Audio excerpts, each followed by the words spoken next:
Welcome to Zingo Kids! Sundarban के जंगल में एक ठग सियार रहता था।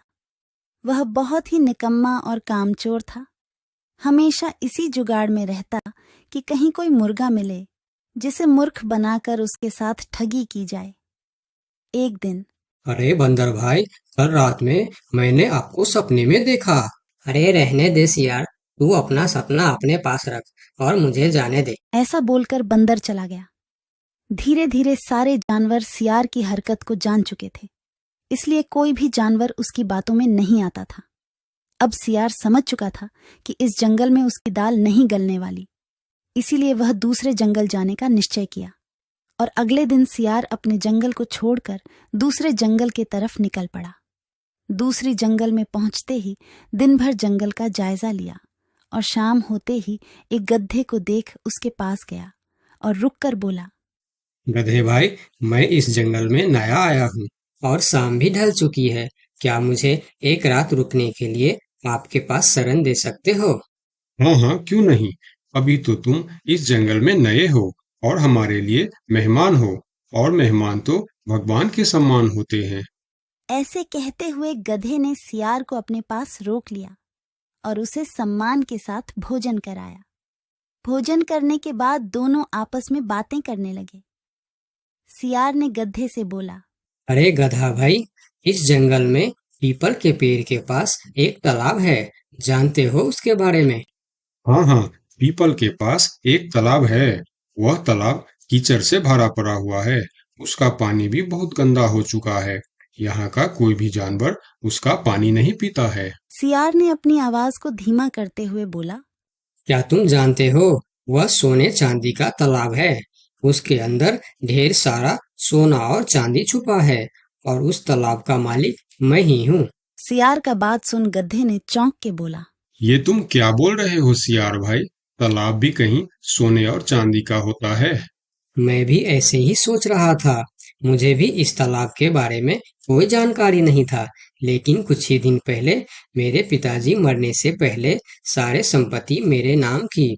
उसमें यह तालाब भी है और आज मैं अपनी संपत्ति देखने के लिए ही यहाँ पर आया हूँ। यकीन नहीं होता तो यह थैली में देख लो, जो मैंने अभी इस तालाब से निकाला है। सोने के गहने निकालकर गधे को दिखाया, जो उसे ठगने के लिए उसने अपने साथ लेकर आया था। गहने को देखकर गधे को सियार के बात पर विश्वास हो गया और बोला, अरे हाँ, ये तो सचमुच सोने चांदी का है। तब तो तुम बड़े ही भाग्यशाली हो, इसलिए तुम्हारे पास ये सोना चांदी का तालाब है। अब सियार मन ही मन खुश हो रहा था। उसे तो इसी बात का इंतजार था। गधा भाई, मुझे इस संपत्ति से कोई भी लालच नहीं है। मेरे पास मेरे जंगल में और बहुत सारे संपत्ति है जो मेरे पिताजी ने मेरे लिए छोड़कर गए हैं। मैं तो यहाँ तालाब बेचने के लिए आया था। सोचता हूँ तुम भले जानवर दिखते हो, क्यों ना तुमको ही यह सब बेच दूं। मुझे, यानी यह सोने का तालाब मेरा हो जाएगा और मैं इस तालाब का मालिक बन जाऊंगा। बेचारा भोला भाला गदहा सियार की चिकनी चुपड़ी बातों में बहुत आसानी से आ गया और गधा सियार से सोने का तालाब खरीदने को तैयार हो गया। दोनों के बीच 4 सिक्कों का सौदा तय हुआ। ठीक है सियार भाई, मैं अभी जाकर हिरन के पास से 4 सिक्का लेकर आता हूँ। मेरे पास अपना घर न होने के कारण मैं अपनी सारी कमाई हिरन के पास ही रखता हूँ, और जब भी मुझे जरूरत पड़ता है मैं उससे ले लेता हूँ। ठीक है गधे भाई, लेकिन ध्यान से, जंगल में किसी को इस बात का पता नहीं चलना चाहिए, वरना जंगल के सारे जानवर मेरे पीछे ही पड़ जाएंगे। ऐसा बोल सियार गधे को भेज देता है और गधा हिरण के पास जाकर अपना सिक्का मांगता है। गधे भाई, घर में सब ठीक तो है ना? आज आपको अचानक से 4 सिक्कों का क्या जरूरत पड़ गया? अरे, वह अपने जंगल में जो तालाब है ना, मैं उसे खरीद रहा हूँ। तालाब खरीद रहे हो? क्या करोगे तुम तालाब खरीद के? तालाब का तो पता नहीं, लेकिन उसमें जितना सोना चांदी है वह सब मेरा हो जाएगा। तालाब में सोना? ये तुम क्या बोल रहे हो भाई? मुझे तो कुछ भी समझ में नहीं आ रहा है। मुझे डर है कि तुम कहीं कोई परेशानी में ना आ जाओ। देखो, तुम मुझसे कुछ भी मत छुपाओ। क्या बात है, साफ साफ बताओ मुझे। हमारे जंगल में एक बहुत ही अमीर सियार आया है। ढेर सारी संपत्ति है उसके पास। और तो और, हमारे जंगल में जो तालाब है ना, जिसे हम लोग गंदा नाली समझकर उसका पानी भी नहीं पीते हैं, उस तालाब में ढेर सारा सोना और चांदी है।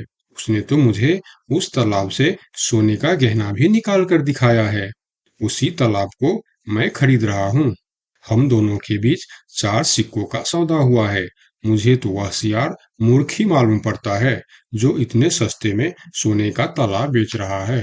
मूर्ख वो नहीं, मूर्ख तुम हो। भला तालाब भी कोई सोने चांदी का होता है? अरे गधा भाई, तालाब से पानी निकलता है, सोना नहीं। मैं भी ऐसे ही सोच रहा था, परंतु उसने मुझे सोने निकाल कर भी दिखाया।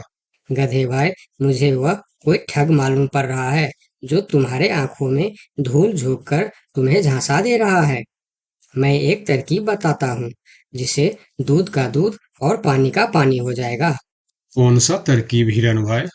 तुम ऐसा करो, उस सियार से बोलो कि मेरा हिरन भाई ने कहा है कि लिखा पढ़ी होगा तभी मैं उसे 4 सिक्का दूंगा, और अगर बिना लिखा पढ़ी से ही काम हो जाता है तो मैं सिर्फ एक ही सिक्का दूंगा। अगर वह तालाब सच में सोने की है तो वह लिखा पढ़ी जरूर करेगा, नहीं तो वह एक सिक्के में ही मान जाएगा। हिरण की बात सुनकर गधा हाँ में सिर हिलाया और सिक्का लेकर सियार के पास पहुंचता। सियार भी गधे के आने के इंतजार में उतावला हो रहा था। गधा पहुंचते ही सियार से बोला, सियार भाई, मेरा हिरन भाई ने कहा है, यदि आप लिखा पढ़ी के लिए तैयार हो तो मैं आपको 4 सिक्का दूंगा, वरना बिना लिखा पढ़ी के आप एक सिक्का ले लो और मुझे यह तालाब दे दो। सियार ठग किसी तरह से जल्दी करके सिक्का लेकर वहां से जाना चाहता था। वह बोला, अरे गधे भाई, तुम बड़े अच्छे और भले मालूम पड़ रहे हो, तुमसे क्या लिखा पढ़ी कराना। चलो, तुम एक ही सिक्का दे दो। अब गधे को समझने को कुछ बचा ही नहीं था। गधे को समझ में आ गया कि सियार उसको ठगना चाहता है।